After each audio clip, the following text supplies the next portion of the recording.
الله أكبر الله أكبر الله أكبر.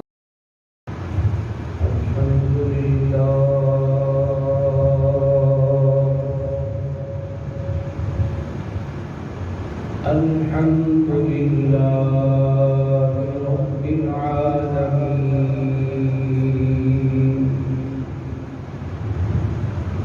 والصلاة والسلام على سيد الأنبياء والمرسلين،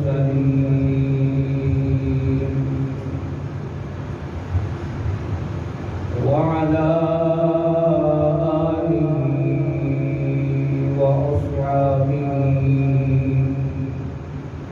وأزواجه وأولاده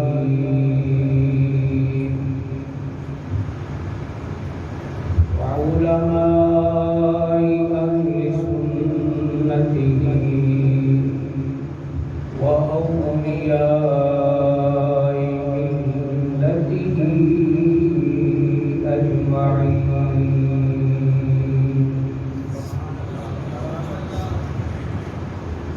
أما بعد فأعوذ بالله من الشيطان الرجيم.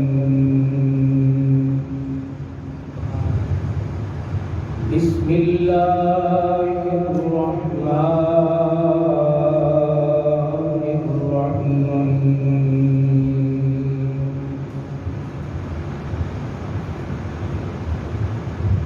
ولا تقولوا لمن يقتل في سبيل الله أموات، بل أحياء ولكن لا تشعرون.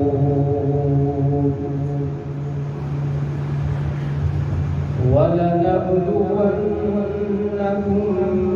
بشيء من الخوف والجوع ونقص من الأموال والأنفس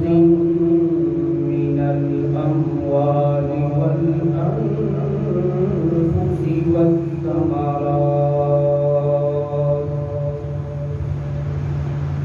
وبشر الصابرين الذين إذا أصابتهم مصيبة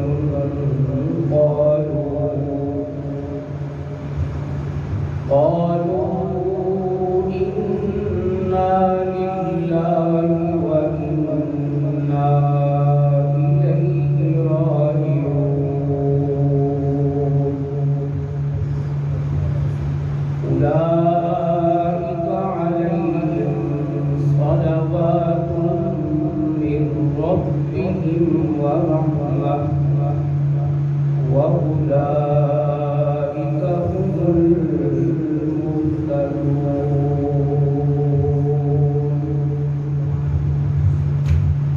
وقال الله تبارك وتعالى في القرآن الكريم والفرقان الحميد: إنما يريد الله ليذهب عنكم الرجس أهل البيت ويطهركم تطهيرا.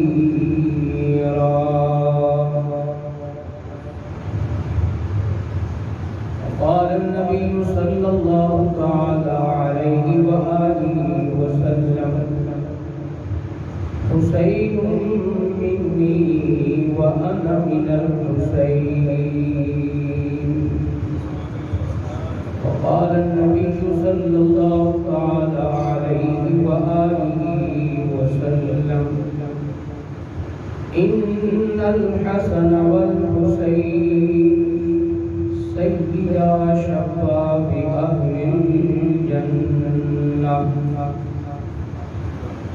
وقال النبي صلى الله تعالى عليه وآله وسلم إن الحسن والحسين هما ريحانتاي في الدنيا.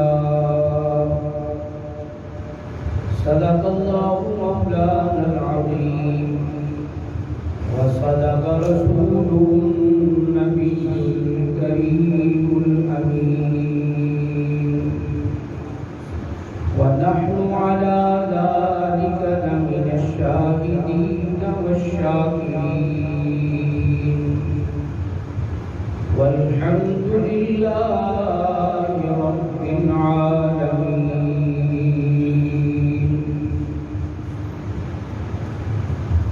لي خمسة أطفي بها حد القضاء الحاطمة المصطفى والمرتضى وابناهما والفاطمة عليهم السلام.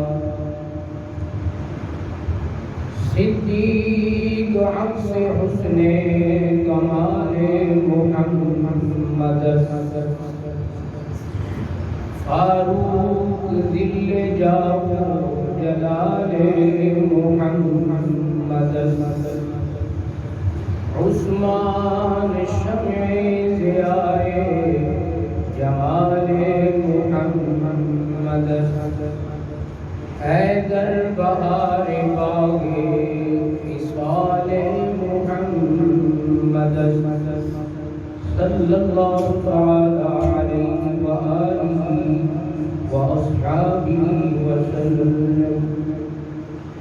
یا صاحب الجمال ویا سید البشر من وجهك المنير لقد نور القمر لا يمكن الثناء كما كان حقه بعد الخدا فالنور قصر مختصر بلغ العلا بكماله كشف الدجى بجماله حسنت جميع خصاله صلوا عليه وآله. إن الله وملائكته يصلون على النبي يا أيها الذين آمنوا صلوا عليه وسلموا تسليما. الصلاة والسلام عليك يا سيدي يا رسول الله وعلى آلك وأصحابك يا سيدي يا حبيب الله.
ایسی عظیم ذات ہے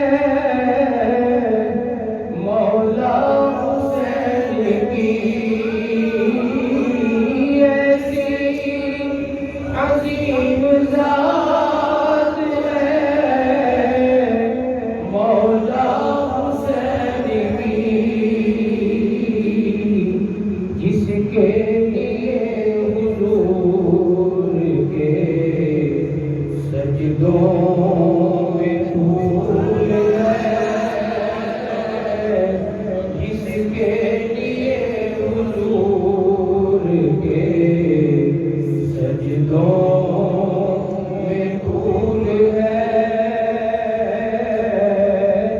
حیدر کی اس میں جان ہے، خون بطول ہے، دنیا میں اور کون ہے شبیر کے بغیر، دنیا میں اور کون ہے شبیر کے بغیر، ایسا سوار جس کی سواری رسول ہے، ایسا سوار جس کی سواری رسول ہے، میرا حسین باغ نبوت کا پھول ہے، حیدر کی اس میں جان ہے، خون بطول ہے، اور جس کے لیے یزید نے اتنے جتن کیے، جس کے لیے یزید نے اتنے جتن کیے، وہ تاج تو حسین کے قدموں کی دھول ہے، وہ تاج تو حسین کے قدموں کی دھول ہے، میرا حسین باغ نبوت کا پھول ہے، حیدر کی اس میں جان ہے، خون بطول ہے۔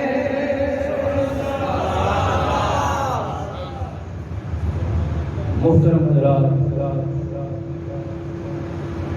محرم الحرام کی آج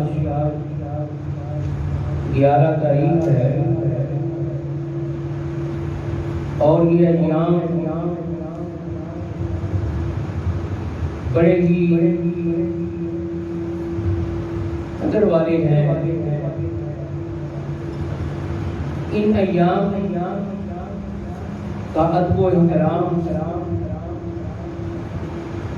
کرنا ہر مومن مسلمان کے لیے ضروری ہے۔ محرم الحرام کا یہ مہینہ جیسے ہی آتا ہے تو اپنے ساتھ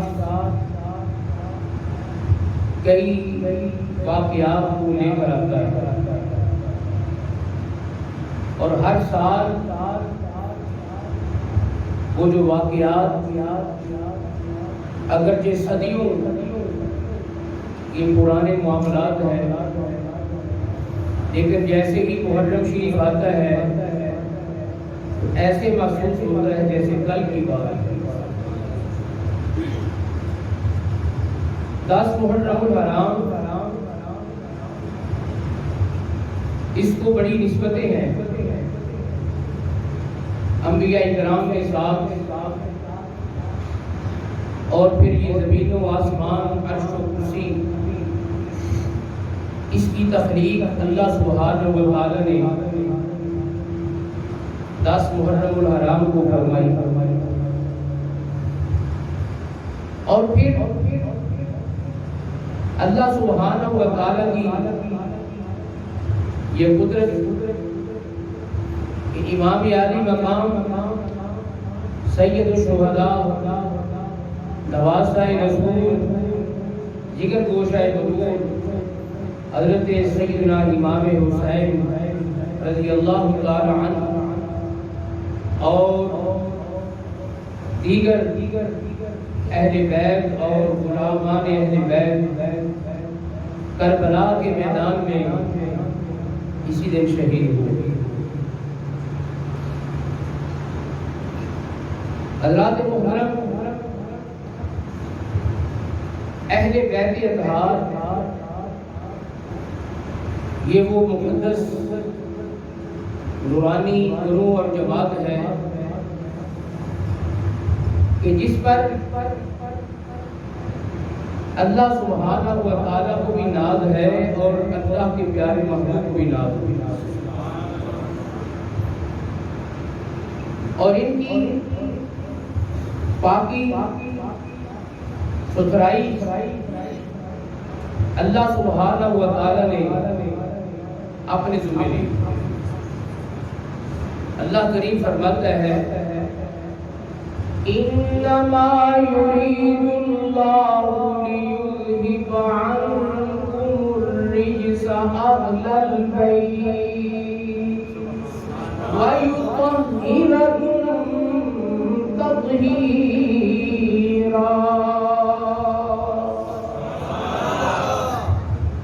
ان کی پاکیزگی کے لیے اللہ کریم نے یہ ذمہ داری اپنے پاس رکھی۔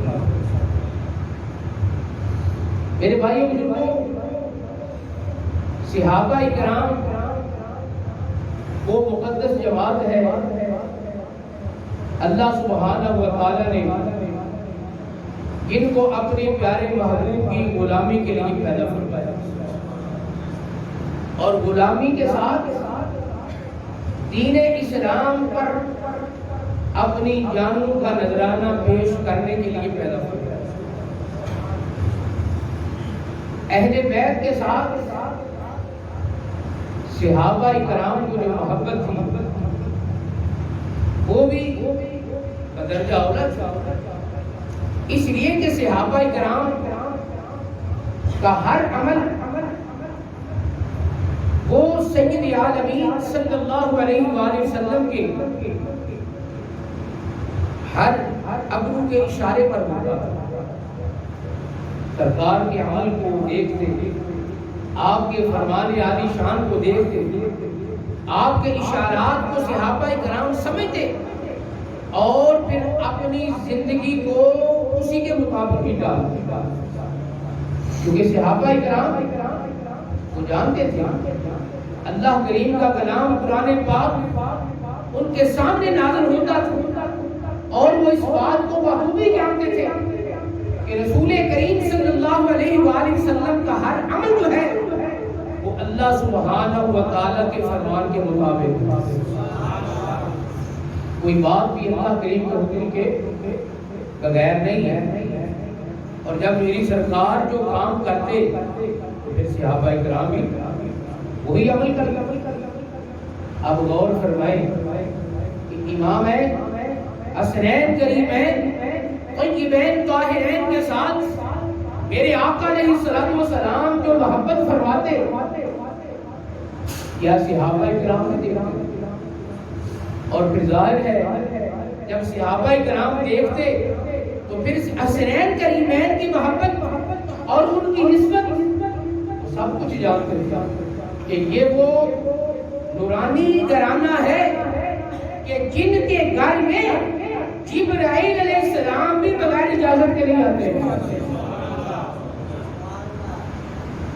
حضور سید اعلیٰ حضرت کے بھائی جان امام زمن مولانا امام حسن آقا فاضل بریلوی رحمۃ اللہ علیہ آپ کیا فرماتے ہیں؟ بے اجازت ان کے گھر جبریل بھی آتے نہیں، بے اجازت ان کے گھر جبریل بھی آتے نہیں، قدر والے جانتے ہیں عز و شان اہل بیت، قدر والے جانتے ہیں عز و شان اہل بیت۔ یہ ذکر خیر سننا سنانا میرے آقا علیہ الصلوۃ والسلام کی سنت ہے۔ اہل بیت صحابہ کرام یہ دو مقدس جماعتیں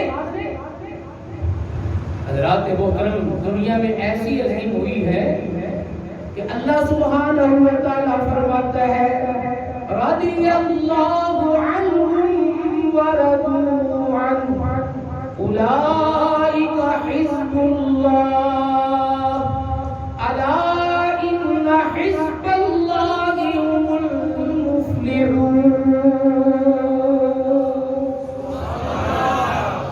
صحابہ کرام فرمایا کہ یہ وہ مقدس جماعت ہے کہ جن پر اللہ راضی ہے اور وہ اللہ کریم پر راضی ہے، وہ اللہ تعالیٰ پر راضی ہے، رضی اللہ عنہم ورضوا، اور یہ بھی بات ذہن میں رہے کہ اللہ سبحانہ و تعالیٰ راضی یہ کام مشکل نہیں ہے، وہ بڑی جلدی راضی ہو جاتا ہے۔ اللہ کریم جتنی جلدی راضی ہوتا ہے کوئی اتنی جلدی نہیں راضی ہوتا ہے، لیکن یہ بہت بڑی بات ہے کہ بندہ اللہ کریم پر راضی ہو جائے، یہ کام بڑا مشکل ہے۔ ہم کہتے تو نہیں یہ کیسے ہو سکتا ہے، اللہ کریم پر راضی ہونا یہ کام بڑا مشکل ہے۔ اگر آسان ہوتا تو نماز جمعہ کی پہلی اذان سے پہلے ہی مسجد مومنوں سے بھر جائے، مسلمانوں سے مسجد کھچا کھچ بھر جائے۔ ہر نماز کے لیے اذان ہوتی ہے تو یہ اذان سکھوں کے لیے نہیں ہوتی ہے، یہ کافروں کے لیے نہیں ہوتی ہے، یہ بے ایمانوں کے لیے نہیں ہوتی ہے، یہ ایمان والوں کے لیے ہوتی ہے۔ حی علی الصلاۃ کا پیغام کن کو دیا جاتا ہے؟ حی علی الفلاح کا پیغام کن کے لیے ہے؟ تو گویا یہ پیغام کی صدا بلند ہوتی ہے تو پھر تقسیم ہو جاتی ہے، اللہ کریم کی طرف سے یہ ندا ہوتی ہے کہ جو میرے ہیں ان کے لیے میری رحمت کا دروازہ کھلا ہے، جو میرے ہیں ان کے لیے میرے گھر کا دروازہ کھلا ہے، اور جو دوسرے ہیں ان کو آنے کی اجازت ہے۔ اب کیا کہوں، جو گاڑی میں بیٹھے وہ انتظار میں ہیں یا ان کو ضرورت نہیں ہے، وہ اپنے آپ کو کیا سمجھتے ہیں؟ بہرحال یہ دمع فکریہ ہے، یہ دمع فکریہ ہے، اور اللہ کریم فرماتا ہے صحابہ کرام کو یہ میری جماعت ہے، یہ وہ لوگ میری جماعت ہے۔ اور بھی ذرا توجہ فرمائے کہ اللہ کریم نے فرمایا کہ حزب اللہ یہ میری جماعت ہے، جبکہ وہ تو مقدس جماعت میری سرکار کے صحابہ کرام تھے، وہ تو آپ کی خدمت میں تھے، وہ آپ کی ابتدا میں نمازیں پڑھتے تھے۔ اللہ سبحانہ و تعالیٰ فرماتا وہ میری جماعت ہے، پتہ یہ چل گیا وَمَن يُطِعِ الرَّسُولَ فَقَدْ أَطَاعَ اللَّهَ۔ اللہ کریم نے فرمایا دنیا والوں بھولے نہ رہنا، جو میرے قریب محبوب کا غلام بن جائے گا مجھے اپنا محبوب بنا لو۔ قُلْ إِن كُنتُمْ تُحِبُّونَ اللَّهَ فَاتَّبِعُونِي يُحْبِبْكُمُ اللَّهُ۔ یہ قرآن پاک ہے، اللہ کریم کیا فرماتا ہے؟ قُلْ إِن كُنتُمْ تُحِبُّونَ اللَّهَ فَاتَّبِعُونِي، پیارے محبوب ان سے فرما دو کہ اگر میرا قرب چاہتے ہیں، اگر میرے قریب آنا چاہتے ہیں تو پھر آپ کے نام پر ہی اپنی جان کو قربان کریں۔ فتبعونی، فرمایا ان سے کہو میری اتباع کرو۔ تو صحابہ کرام نے پھر ایسی اتباع کی کہ کائنات میں مثال نہیں ملتی۔ حضرت سیدنا ابو بکر صدیق رضی اللہ تعالیٰ آپ نے کیسی اتباع کی کہ میرے آقا علیہ السلام نے یہ کہا، میری سرکار نے فرمایا کہ دنیا میں جس نے بھی مجھ پر احسان کیا میں نے ہر کسی کے احسان کا بدلہ دے دیا ہے، ایک ابو بکر صدیق کی ذات ہے کہ جس کے احسان کا بدلہ قیامت کے دن اللہ کریم عطا فرمائے گا۔ اتباع کریں، انتہا کریں۔ اور پھر حضرت سیدنا فاروق اعظم رضی اللہ عنہ مثال قائم کرتے ہیں اتباع و فرما برداری۔ مشہور واقعہ ہے وہ دو آدمی جو ایک یہودی اور ایک منافق فیصلہ کرانا تھا کسی بات کا، تو یہودی نے کہا کہ تمہارے نبی کے پاس جاتے ہیں، وہ مانتا نہیں، وہ دھکے سے لے گیا، تیرے نبی علیہ السلام ہے، تو نے ان کا کلمہ پڑھا ہے، ان سے فیصلہ کراتے ہیں۔ وہ بڑی مشکل سے ساتھ چلا گیا، تو میرے آقا علیہ السلام تو پھر آپ سے بڑھ کر کون انصاف کر سکتا ہے؟ فیصلہ جب بات سنی تو فیصلہ آپ نے یہودی کے حق میں کر دیا۔ جب یہودی کے حق میں کر دیا تو دونوں باہر نکلے۔ وہ جو منافق تھا اس نے انکار کیا، کہتا کہ میں فیصلہ نہیں کروں گا۔ اس یہودی نے کہا شرم کر، تیرے نبی ہے، تو نے ان کا کلمہ پڑھا ہے، تو میں ان کا فیصلہ مان رہا ہوں، تو نہیں مان۔ لیکن وہ منافق تھا، اس کی قسمت باری، کہنے لگا کہ میں فاروق اعظم کا فیصلہ مانوں گا۔ تو یہودی نے کہا ٹھیک، اگر ان کا فیصلہ مانے کا تو چلو ان کے پاس چلتے ہیں۔ اس منافق نے اپنے کوئی ساتھ دعا بھی لے لی اور فاروق اعظم رضی اللہ عنہ کے پاس چلے۔ حاضر محترم یہ مشہور واقعہ ہے اور حقیقت ہے۔ صحابہ کرام کا ایمان اس لیے تو مثالی ہے، اللہ سبحانہ و تعالیٰ نے کائنات والوں کو یہ فرمایا ہے ایمان لانا ہے تو پھر صحابہ کرام جیسا ایمان لاؤ، صحابہ کرام جیسا ایمان لاؤ کہ جس میں کوئی لچک کبھی نہ تھی، کوئی نرمی نہ تھی۔ پیارے آقا علیہ السلام کی ذات مقدس سب سے رفع ہوا۔ حضرت فاروق اعظم رضی اللہ عنہ کے گھر کا دروازہ کھٹکھٹایا، آپ تشریف لائے، دیکھا کہ دو بندے کھڑے ہیں۔ یہودی نے کہا کہ جناب ایک فیصلہ ہم نے کرا ہے، تو آپ نے فوراً جواب دیا، فرمایا کہ اللہ کے بندوں میری سرکار تشریف فرما، پیارے آقا علیہ السلام کے ہوتے ہوئے میں فیصلے کون کر سکتا ہوں؟ یہودی نے کہا کہ جناب ہم گئے، فیصلہ سرکار نے میرے حق میں کر دیا، لیکن یہ آپ کا مسلمان نہیں مانتا۔ اب حضرت فاروق اعظم رضی اللہ عنہ سے پوچھتے، اس کو مناتے کہ یار تو ہمارے ساتھ ہی تو نمازیں پڑھتا ہے، تیری شکل، تیری دستار، تیرے معاملات جبہ کبا ہماری طرح کے ہیں، تو مسجد نبی میں نماز ہماری ساتھ طرح پڑھتا ہے، تمہارے ساتھ پڑھتا ہے، سرکار کے پیچھے پڑھتا ہے، وہ ایسے نہ کر، تیرے لیے مناسب نہیں ہے، عزت کا سوال ہے، وغیرہ وغیرہ۔ یہ کہتے نہیں، جب یہودی نے یہ کہا کہ حضور سرکار نے فیصلہ میرے حق میں کر دیا اور یہ تمہارا بھائی مسلمان نہیں مانتا، میں مان گیا، فرمایا کہ ٹھہرو میں نہیں فیصلہ کروں۔ گھر میں گئے، حضرت فاروق اعظم رضی اللہ تعالیٰ عنہ گھر میں گئے، انہوں نے سمجھا کوئی فیصلے کی کتاب لکھی ہوگی جس میں دیکھ کے نہ فیصلہ کرے۔ جب فاروق اعظم رضی اللہ تعالیٰ عنہ گھر میں گئے تو جا کر تلوار لے کر گھر سے آئے۔ جب باہر آئے تو آپ نے یہودی سے فرمایا کہ تو ایک طرف ہو جا، اب جو میری سرکار کا فیصلہ نہیں مانتا اس کا فیصلہ فاروق اعظم کی تلوار کرے گا۔ لوگ کہتے ہیں ہاتھ ذرا ہوا رکھو، قرآن پاک کو وہ بھی پڑھتے ہیں، ہم بھی پڑھتے ہیں، نماز وہ بھی، یہ بھی، سارے معاملات شک نہیں، لیکن میرے بھائیوں بزرگوں، حضرت فاروق اعظم سے بڑھ کر کوئی ایمان والا نہیں ہے، صدیق اکبر سے بڑھ کر کوئی ایمان والا نہیں ہے۔ انہوں نے یہ بتا دیا ہے کہ جو رسول اللہ صلی اللہ علیہ وسلم کے فیصلے کو نہیں مانتا یا آپ کی عزت کے متعلق کچھ بکواس کرتا ہے، وہ کبھی ایمان والا نہیں ہوتا۔ فاروق اعظم سرکار نے کیا کیا؟ آتے ہی ایک وار سے ہی اس کا سر تن سے جدا کر مدینہ شریف میں کوہرام مچ گیا کہ فاروق اعظم نے ایک مومن کو قتل کر دیا، ایک مسلمان کو قتل کر دیا۔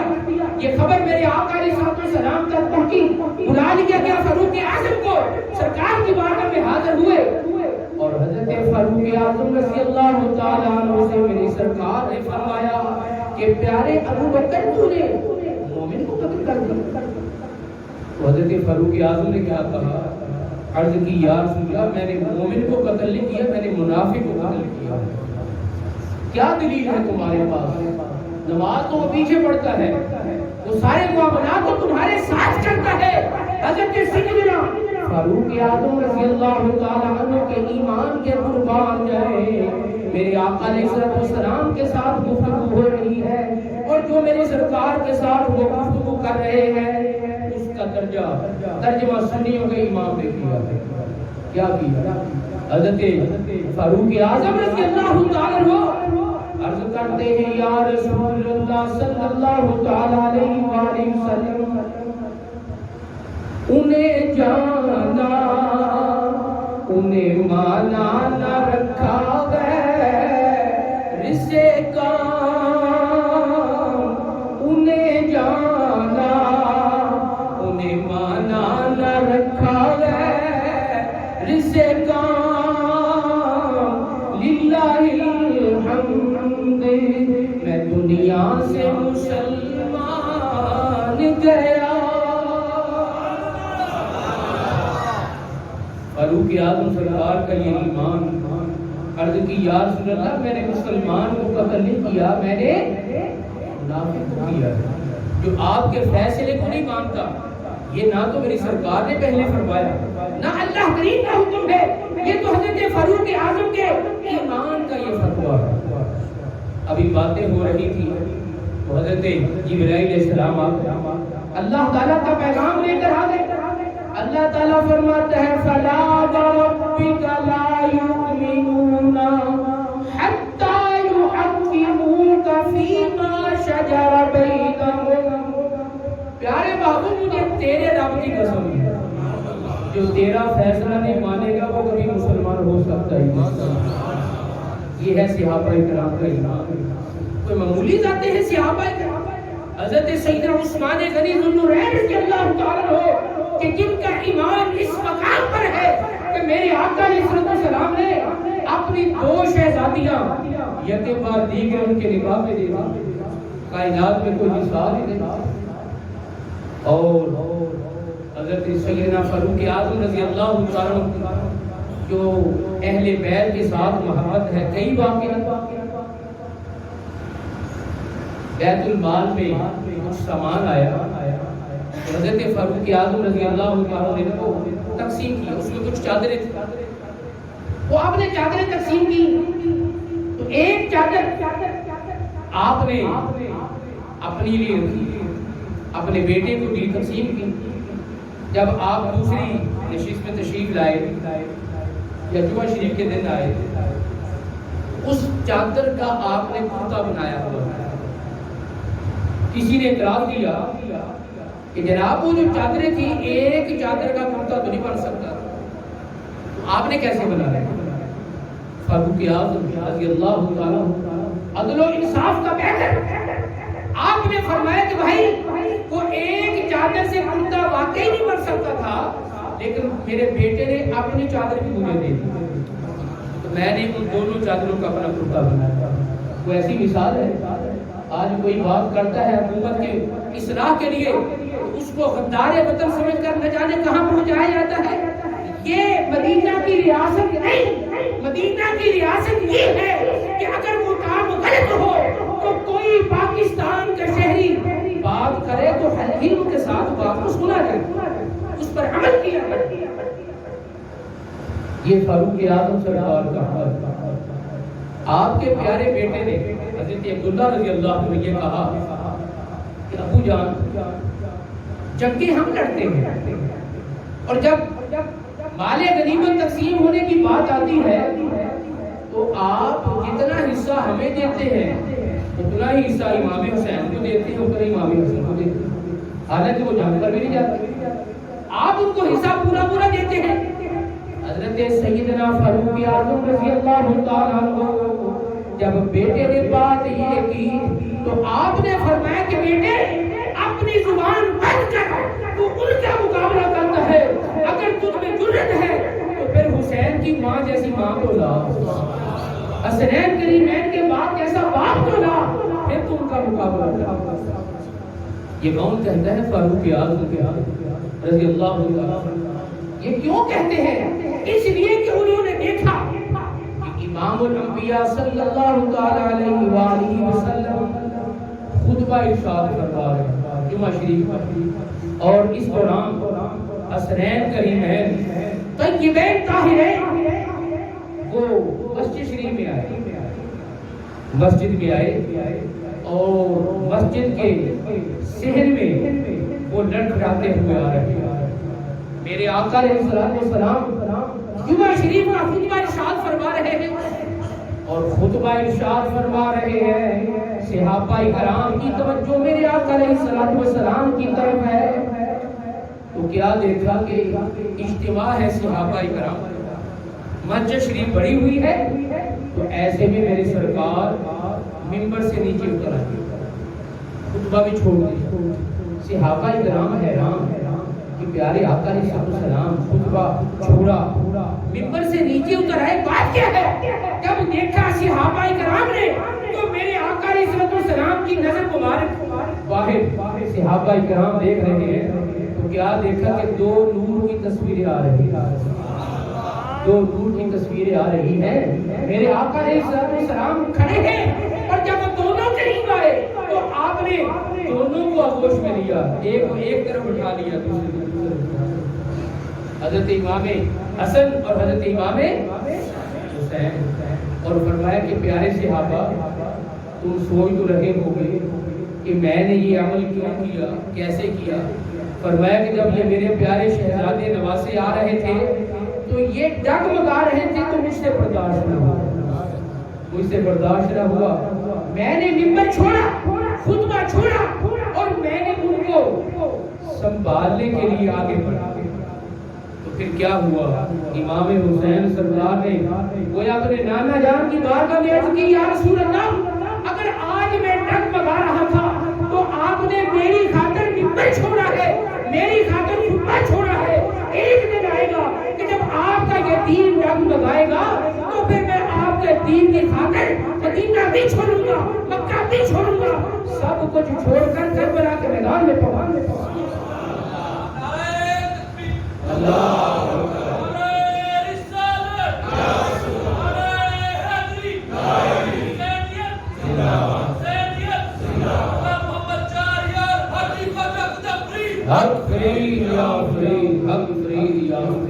تو میں عرض یہ کر رہا ہوں کہ صحابہ کرام دیکھتے تھے کہ میری سرکار پاک حسین کے ساتھ کیا کرتے ہیں، امام حسن کے ساتھ کیا سرکار کا رویہ ہے۔ میرے آقا علیہ السلام در دولت سے نکلے اور نماز کے لیے تشریف لا رہے ہیں، مسجد شریف میں جانا ہے۔ مسجد شریف میں جانے کے لیے گھر سے جب نکلے تو راستے میں بچے مدینہ شریف کے وہ کھیل رہے تھے۔ پیارے آقا علیہ السلام نے ان بچوں میں سے ایک بچے کو اٹھایا، اس کے حالانکہ مٹی لگی ہوئی ہے اس کے جسم پر، پاؤں پر، چہرے پر، میرے آقا علیہ السلام نے اس کے ساتھ پیار کیا، اس کے رخسار کو چوما، اور پھر اس طرح محبت کا اظہار فرما کر اس کو چھوڑ دیا، چلا گیا۔ صحابہ کرام نے عرض کی، یا رسول اللہ بچے تو اور بھی کھیل رہے تھے لیکن آپ نے ایک بچے کو کیوں اٹھایا؟ میرے آقا علیہ السلام نے فرمایا کہ پیارے صحابہ اس کی وجہ یہ تھی کہ میں نے میرا پاک حسین جا رہا ہے اور یہ بچہ میرا حسین جہاں قدم رکھتا تھا اس نشان قدم کی مٹی کو اٹھا کر چھو رہا تھا، سر میں ڈال رہا تھا۔ تو فرمایا جو میرے حسین سے پیار کرتا ہے وہ مجھے بڑا پیارا لگتا ہے، جو میرے حسین سے پیار کرتا ہے وہ مجھے بڑا پیارا لگتا ہے۔ تو یہ صحابہ کرام نے سارا منظر دیکھا تو بتاؤ کہ صحابہ کرام پھر ان ذاتوں کے ساتھ کتنی محبت کیا کرتے ہیں، کوئی مثال نہیں۔ حضرت امام حسین امام علی مقام رضی اللہ تعالی عنہ مدینہ شریف کی زمین آپ پر عام کر دی گئی۔ یزید لعین یہ غیرت مرحوم کتا دنیا کا، اس نے آپ کو پیغام بھیجا کہ بیعت کرو میری۔ آپ نے فرمایا کہ میں بے نماز کے ہاتھ پر بیعت نہیں کروں گا، میں رنڈی باز کے ہاتھ پر بیعت نہیں کروں گا، میں شریعت کی حدوں کو توڑنے والے کے ہاتھ پر بیعت نہیں کروں گا۔ اس کو پتا تھا سب سے پہلے اگر یہ بیعت کر لے تو سب کریں، لیکن امام حسین سرکار نے انکار کیا۔ اب کیا تھا، اس کی طرف سے ظلم ہونا شروع ہو گیا، حتیٰ کہ مدینہ شریف میں رہنا امام کو مجبور کر دیا گیا، اور آپ نے فیصلہ کیا کہ میں مدینہ چھوڑتا ہوں، اس لیے کہ مدینہ شریف کی گلیوں کو میں اپنے خون سے رنگین نہیں کرنا چاہتا۔ روکا کہ حضور ٹھہریے، فرمایا کہ اس کی یہ شرط ہے یا بیعت کرو یا جنگ کرو۔ تو فرمایا بیعت تو ہو نہیں سکتی تو جنگ ہوئی، تو اگر جنگ مدینہ عالیہ میں ہو تو پھر مدینہ شریف کی یہ بےعدبی ہے، یہاں سے نکلتا ہوں، سفر بڑا لمبا ہے۔ میرے بھائی بزرگوں غور فرمائیں کہ مدینہ شریف امام حسین نے چھوڑا، اور جس غم دل کے ساتھ چھوڑا وہ بیان نہیں ہوا۔ امام حسین اپنے نانا جان کے مزار پر گئے، اپنی امی جان کے مزار پر گئے، اور جا کر جو آپ کے الفاظ ہیں وہ مجھ سے بیان نہیں ہو سکتے۔ سرکار کی بارگاہ میں عرض کی یا رسول اللہ یہ مدینہ میرا شہر، اس میں میری پیدائش ہوئی، اس میں میں نے اپنی جوانی گزاری، لیکن آج ظالم جس نے مجھے مدینہ میں رہنا نکالا مجبور کر دیا، نکلنے پر مجبور کر دیا ہے۔ لوگ کہتے ہیں کہ حضور نہ جائیں، لیکن فرمایا کہ مدینہ چھوڑنا تو برداشت ہو سکتا ہے لیکن یزید کے ہاتھ پر بیعت نہیں کر سکتا۔ حضرت امام علی مقام امام حسین رضی اللہ تعالیٰ عنہ آپ نے فرمایا کہ یزید کے ہاتھ پر بیعت نہیں کروں گا، مدینہ چھوڑ دیتا ہوں۔ مدینہ چھوڑنا بھائیوں کوئی معمولی بات، آج عشاق جب مدینہ شریف کی بات ہوتی ہے تو کس طرح تڑپتے ہیں، تو راستے بند ہیں، مدینہ شریف جانے کے لیے راستے بند ہیں، تو جب بات ہو مدینہ شریف کی تو عشاق تڑپ جاتے ہیں۔ تو یارو جس نے مدینہ شریف میں اپنی ساری زندگی گزاری، جب اس کو مدینہ شریف سے نکالا ہوگا تو پھر کیا حال ہوگا۔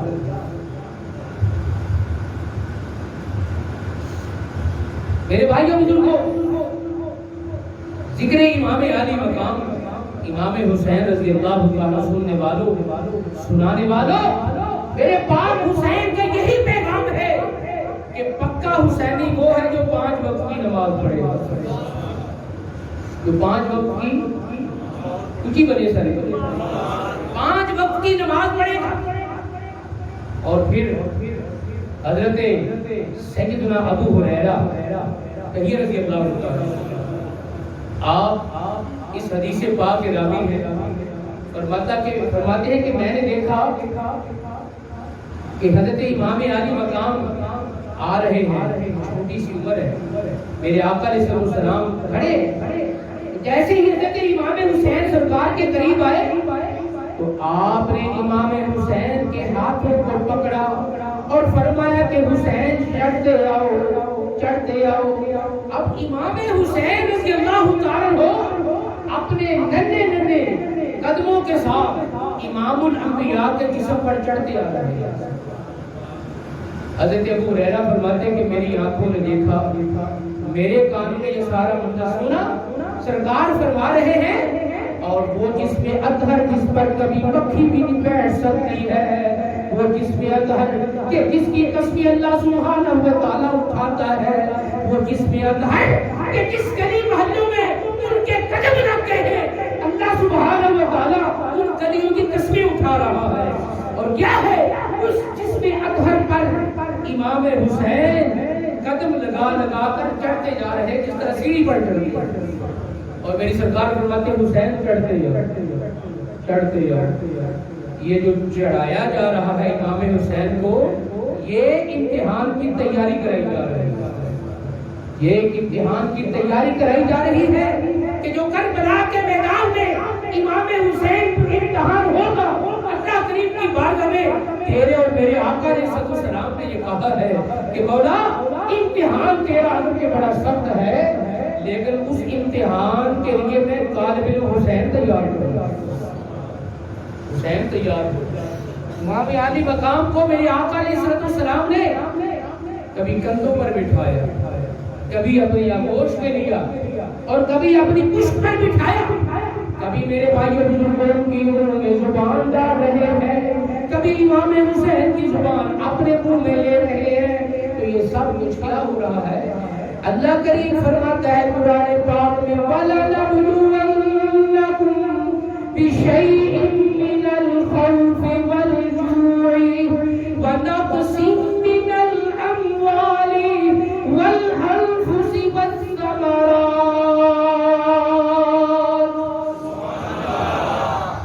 اللہ کریم نے فرمایا کہ میں امتحان لوں گا، میں آزمائش لوں گا۔ وَلَنَبْلُوَنَّكُمْ دونوں شہزادوں کو اپنے گوشت میں لیا اور کیا کہا؟ اللہم انی احبہما واحبہما واحب من یحبہما۔ اللہ کریم کی بارگاہ میں عرض کی مولا میں ان دونوں سے محبت کرتا ہوں، تو اللہ کریم فرماتا ہے یہ کوئی نئی بات ہے، نانا نواسوں سے محبت کرتا ہی ہوتا ہے، لیکن اللہ کریم کو پتہ ہے کہ یہ سارے معاملات محبوب اپنی مرضی سے نہیں کرتا، ہر کام میری مرضی سے کرتا ہے۔ اور پھر کہا مولا تو بھی ان سے محبت فرما، تو بھی ان سے محبت فرما۔ اور آگے اللہ کریم کی بارگاہ میں میری سرکار نے کہا مولا جو ان سے محبت کرے ان سے بھی محبت کرے۔ تو محبت کا یہ انداز ہے کہ جس مشن کی خاطر امام حسین نے اپنی جان کو قربان کیا، اسی مشن پر پابندی سے چلنا چاہیے۔ امام عالی مقام امام حسین میری سرکار کے جسم پر چڑھتے جا رہے ہیں۔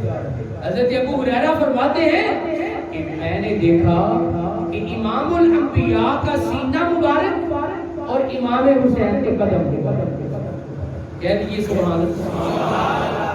یہ سینہ کوئی معمولت الم نشرح لک صدرک، اللہ سبحانہ و تعالیٰ نے اس سینہ مبارک کی بات قرآن پاک میں کی ہے۔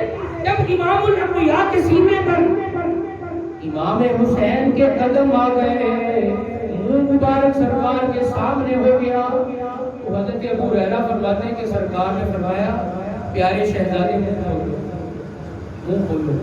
جب منہ کھولا تو میری سرکار نے اپنی زبان امام حسین کے منہ میں ڈالی، چوسی۔ جب انہوں نے زبان مبارک کو چوسا پھر میری سرکار نے فرمایا کہ پیارے شہزادے اب اپنی زبان نکالو۔ امام حسین نے زبان مبارک نکالی تو میری سرکار نے اپنے منہ مبارک میں لے کر امام حسین کی زبان کو چوسا۔ جنہوں نے ہجی تک سبحان اللہ نے کیا چھوٹے پڑی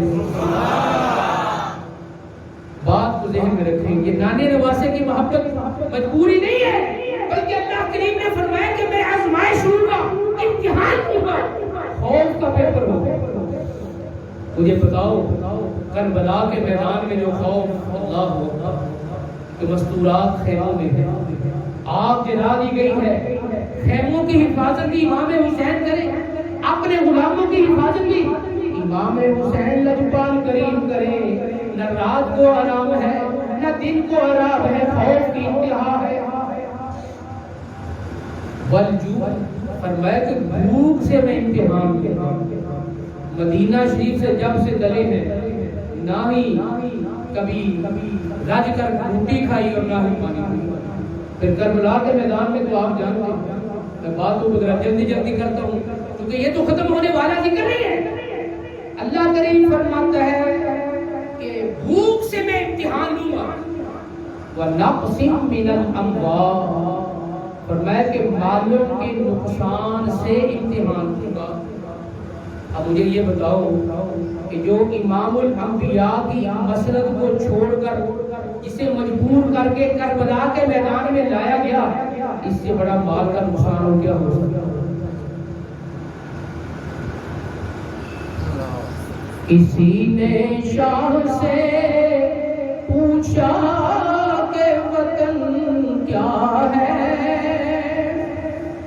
حضرت امام علی مقام امام حسین سرکار رضی اللہ تعالیٰ عنہ کسی نے آپ سے پوچھ لیا کہ وطن کیا ہے، تو شاہ نے ہنس کے فرمایا کہ مدینہ والے کہلاتے تھے اب ہیں کربلا والے۔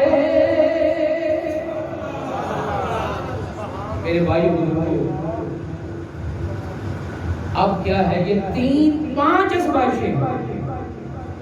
آزمائشیں ہیں جس قرآن پاک کی آیت کے جملے میں وَلَنَبْلُوَنَّكُمْ بِشَيْءٍ مِّنَ الْخَوْفِ وَالْجُوعِ وَنَقْصٍ مِّنَ الْأَمْوَالِ وَالْأَنفُسِ وَالثَّمَرَاتِ۔ چوتھی آزمائش ہے، فرمایا کہ میں جانوں سے آزمائش کروں گا، یعنی اپنی جان۔ ابراہیم علیہ السلام کو چکھا میں ڈالا گیا، امام حسین سرکار کے ساتھ جو معاملہ ہوا، اور آخر میں فرمایا کہ ثمرات سے میں آزمائش لوں گا۔ ثمرات سے مراد اولاد ہے۔ میرے بھائی بزرگوں، حضرت سیدنا ابراہیم علیہ السلام سے آزمائش ہوئی، سب سے بڑی آزمائش کہ جب چھری اکلوتے بیٹے کے گلے پر رکھی گئی، سب سے بڑی آزمائش۔ خود چکھا میں گئے، سارے معاملات برداشت ہوئے، لیکن جب بیٹے کے گلے پر چھری رکھی گئی یہ بڑی آزمائش تھی۔ لیکن حضرت ابراہیم علیہ السلام اس میں کامیاب ہو گئے، اللہ سبحانہ و تعالیٰ کی بارگاہ میں کامیاب ہو گئے، اور کربلا کے میدان میں آؤ، امام حسین لجپال کریم آقا میری سرکار علیہ السلام نے اس امتحان کے لیے اپنے حسین کو کس طرح تیار کیا۔ جو کبھی زبان چوستے ہیں، کبھی زبان چساتے ہیں، کبھی مہر نبوت پر پاک حسین کو کھلاتے ہیں، یہ بھائیوں بزرگوں یہ کھلانا حقیقت میں امتحان کی تیاری کرنا، امتحان کی تیاری کرنا۔ بہرحال وہ کربلا کا میدان جب لگ گیا ہے تو پھر کیا ہے، یہ پانچوں آزمائشیں حضرت امام علی مقام پر رہی۔ اب گنیں، خود اس پر غور کریں، لیکن امام حسین رضی اللہ تعالیٰ عنہ کہ جنہوں نے اپنے پیارے آقا علیہ السلام سے وعدہ اسی وقت کر لیا تھا، عرض کی یا رسول اللہ اگر آپ نے میری خاطر سجدے میں 72 تسبیح پڑھی ہے تو ایک دن آئے گا کہ میں آپ کے دین کی خاطر 72 جانیں قربان کروں گا۔ راہ خدا میں شوق سے سر کو کٹا گئے حسین، حق کی رضا کے واسطے سب کچھ لٹا گئے حسین۔ جنہوں نے ٹائم کی فکر نہیں ہو سبحان اللہ کہو،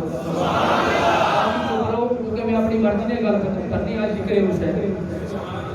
میرے بھائی بزرگوں، وقت یہ تو ہمیں اجازت نہیں دیتا ہے، اور وقت کے دامن میں گنجائش بھی نہیں ہے۔ ہم بڑے صبر کے قدم رکھتے ہیں کیونکہ ہم بڑے قدر کرنے والے ہیں، وقت کی ہم قدر کرنے والے ہیں۔ بہرحال میں کہنا جاؤں بڑی خاردار بندی ہے، امام علی مقام کے قدموں میں ہی رہوں۔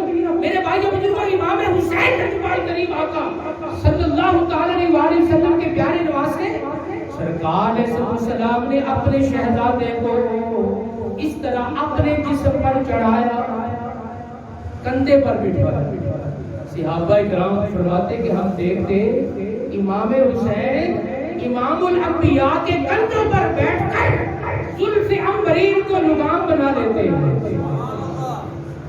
اور اس طرح بیٹھتے ہیں جس طرح گھوڑے پر سواری کی جاتی ہے۔ میرے آقا علیہ السلام پاک حسین کی جرت اور ان کی بہادری کے لیے دعا کرتے رہتے ہیں۔ یہ کوئی ایسی بات نہیں تھی کہ کربلا یہ اچانک سارا معاملہ ہوا تو پتہ بھی نہ چلا اور یہ سب کچھ ہو گیا۔ اللہ والو، امام حسین جب پیدا ہوئے تو کربلا کی بات اسی وقت شروع ہو گئی، اسی وقت میری سرکار نے خبر دے دی اور پھر میرے آقا علیہ السلام نے اپنے پیارے شہزادے کی تیاری کرائی، اپنے پیارے شہزادے کو ایسی تیاری کرائی، اتنا بلند و بالا کیا کہ کہنے والے نے کیا خوب کہا کہ کونین میں بلند ہے رتبہ حسین کا، فرش زمین سے عرش تک شہرا حسین کا، فرش زمین سے عرش تک شہرا حسین کا، اور بے مثل ہے جہان میں کنبہ حسین کا، کیونکہ سلطان دو جہان ہے نانا حسین کا، سلطان دو جہان ہے نانا حسین کا۔ اللہ سبحانہ و تعالیٰ کی بارگاہ میں عرض ہے کہ ہمیں پکے حسینی بنائے۔ تو کربلا کے میدان میں ابھی نہیں پہنچے، ابھی رستے میں بھی سارے معاملات، یہ ذکر ہے، یہ شان انہی کی ہے۔ یزید نے اگر ظلم کی حد کر دی ہے تو میرے امام نے صبر کی بھی حد کر دی۔ اللہ والو، امام حسین سرکار کریم رضی اللہ تعالیٰ عنہ کہ جنگ اپنی ذات کے لیے نہیں ہے بلکہ یہ جنگ جو ہے یہ دین اسلام کی طرف کی۔ امام حسین رضی اللہ تعالیٰ عنہ دین اسلام کے لیے اگر جنگ خلافت کی ہو تو اپنے مستورات کو ساتھ نہیں لیا جاتا، اپنے بچوں کو ساتھ نہیں لیا جاتا، بلکہ تیاری کی جاتی ہے، لشکر تیار کیا جاتا ہے۔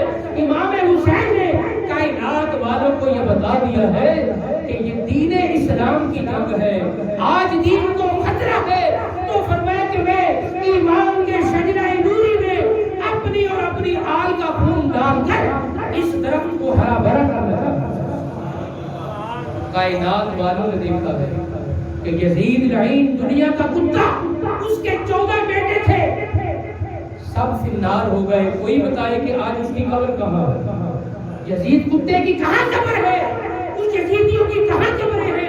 اور میرے پاک حسین کا ایک شہزادہ امام زین العابدین باقی بچا، پوری دنیا میں سادات انہی سے چلے، وہ مل سکتے ہیں سادات؟ اللہ والو، امام حسین لجپال کریم آقا رضی اللہ تعالیٰ عنہ، آپ کا یہی مشن اور اسی میں ہی آپ کی خوشنودی ہے۔ فرمایا کہ نماز کی پابندی، نماز کی، بولو نہ بولو بات یہی ہے، آپ کا فرمان ہی۔ اور آخری رات جو آپ نے یزیدیوں سے رات کی مہلت دی، وہ 9 محرم کو حملہ کرنے والے امام حسین سرکار نے حضرت سیدنا عباس رضی اللہ قربان ان کی شان کی، حضرت عباس جو مولا کائنات کے شہزادے ہیں، مولا علی سرکار کے 7 شہزادے کربلا میں شہید ہوئے، 7 شہزادے مولا علی کے۔ امام حسین سرکار کے ساتھ آپ کے 6 بھائی کہ جنہوں نے امام علی مقام پر اپنی جانوں کو قربان کیا۔ حضرت عباس المردار رضی اللہ عنہ کا نام صف اول میں، بہرحال انہوں نے وفا کی انتہا کر دی۔ حضرت عباس رضی اللہ تعالیٰ نے وفا کی انتہا کر دی اور امام حسین لجپال کریم آقا نے صبر کی انتہا کر دی۔ وہ کربلا کے میدان میں 10 محرم الحرام کی رات امام حسین سرکار نے حضرت سیدنا عباس المردار رضی اللہ تعالیٰ کو فرمایا کہ جاؤ یزیدیوں کے پاس اور آج کی رات کی مہلت لے کے، آج کی رات کی مہلت لے کے، اور مہلت کس وجہ سے لے رہے، کیا وجہ ہے؟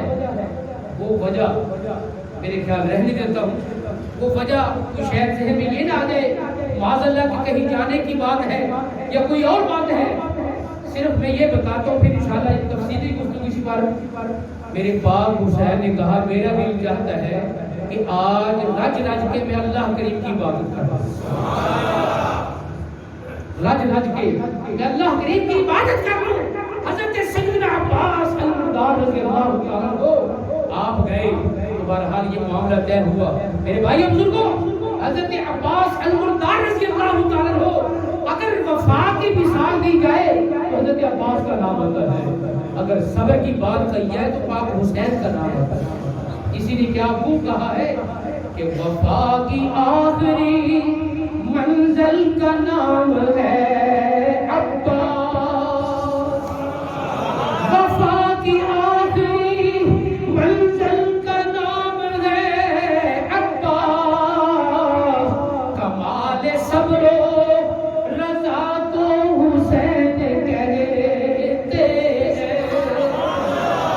کمال صبر و رضا کو حسین کہتے ہیں۔ میرے بھائی بزرگوں، یہ ذکر خیر سننا سنانا ایمان والوں کا طریقہ ہے، ایمان والوں کا کام ہے، لیکن بار بار میں احباب کی توجہ اس طرف دلا رہا ہوں کہ سال کے بعد ایک مخصوص دن منا لینا، باقی سارا سال وہ جو ہے شترے بے بہار کی طرح منہ اٹھائے پھرتے رہنا یہ بات نہیں ہے۔ میرے پاک حسین کی زندگی، میری سرکار نے فرمایا حسین منی وانا من الحسین، کہ میں حسین سے ہوں اور حسین مجھ سے ہے۔ پاک حسین کی ساری زندگی پر میری سرکار نے مہر لگا دی، فرمایا کہ میرا حسین مدینہ میں رہے تو میرا ہے، مکہ میں رہے تو میرا ہے، کربلا کا مسافر بنے تو میرا ہے، کربلا کے میدان میں پہنچ جائے تو پھر بھی میرا ہے۔ تو پھر کیا ہے میرے حسین کا یہ فرمان؟ فرمایا تو میرے غلاموں، مجھے ماننے والوں، میں نے تو تلواروں کی چھاؤں میں بھی نماز کو نہیں چھوڑا، نماز کو نہیں چھوڑا ہے، لیکن آج کوئی مجبوری تو نہیں ہے، کوئی مجبوری نہیں ہے، لیکن جو جان بوجھ کر نماز کو چھوڑے اور سال کے بعد امام پاک کے نام کی دال پکا کر لوگوں میں تقسیم کر کے وہ یہ کہے کہ میں نے حسینی ہونے کا حق ادا کر لیا ہے، میرے بھائیوں بزرگوں یہ حق ادا نہیں ہے۔ میرے حسین کا یہ فرمان ہے کہ 5 وقت کی نماز پڑھے گا تو پکا حسینی ہے، جو یزید اور یزیدیت سے نفرت کرے گا وہ پکا حسینی ہے۔ اپنے گھروں کا ماحول دیکھو کہ گھر میں کوئی کجریاں تو نہیں ناچتی ہے، کوئی ایسی فحش بات تو نہیں ہوتی ہے، کوئی ایسا معاملہ تو نہیں ہوتا ہے جو شریعت کے خلاف ہو۔ اپنے گھر میں قرآن پاک کی تلاوت کیا کرو، قرآن پاک کو کھولا کرو۔ پاک حسین کو ماننے والوں، میرا حسین وہ ہے کہ سر تن سے جدا ہو گیا اور نیزے پر کئی دن ہو گئے ہیں لیکن زبان پر پھر بھی قرآن پاک جاری ہے، اور ہم سال کے بعد قرآن پاک کو پڑھیں تو کیا ہم حسینی بنے؟ میرے حسین کا عمل اس کو بنائیں۔ اور ایک اور بھی بات کر دوں، یہ بچے ہیں پیارے ہیں، لیکن آج کل یہ بھی رواج ہے کہ 10 محرم کو اسپیشل کالے کپڑے بنائے جاتے ہیں۔ وہ تو جن کے مقدر میں کاڑک ہے نا وہ تو جائیں جہنم میں، وہ تو جو مرضی کرے۔ پیارے بچوں، پیارے بھائیوں، یہ ہمارا عمل نہیں ہے، یہ ہمارا طریقہ نہیں ہے، یہ اہل سنت و جماعت یا حسینیوں کا یہ کام نہیں ہے۔